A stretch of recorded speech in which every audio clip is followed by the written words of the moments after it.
சென்னை எண்ணூரில் நண்பர் உயிரிழந்த செய்தியை கேட்ட மீனவர் அதிர்ச்சியில் மாரடைப்பு ஏற்பட்டு உயிரிழந்த சம்பவம் பெரும் சோகத்தை ஏற்படுத்தியிருக்கிறது.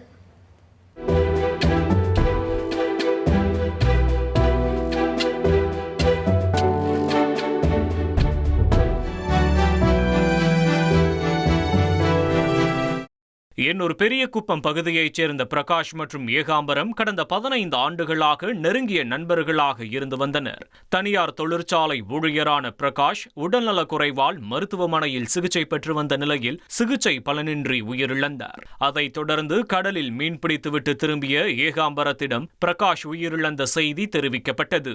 இதை கேட்ட அதிர்ச்சியில் ஏகாம்பரத்துக்கு திடீரென மாரடைப்பு ஏற்பட்டு மயங்கி விழுந்தார். மருத்துவமனைக்கு கொண்டு சென்றபோது அவர் ஏற்கனவே உயிரிழந்தது தெரியவந்தது. உயிருக்கு உயிராக பழகிய நண்பர்கள் இருவரும் அடுத்தடுத்து உயிரிழந்த சம்பவம் அவர்களின் நட்பின் ஆழத்தை உணர்த்தியதுடன் அப்பகுதி மக்களிடையே பெரும் சோகத்தை ஏற்படுத்தியுள்ளது. இனி செல்லும் இடமெல்லாம் செய்தி. தந்தி டிவியின் வாட்ஸ்அப் சேனலை ஃபாலோ பண்ணினா செல்ல இருக்கும் இடமெல்லாம் செய்தி.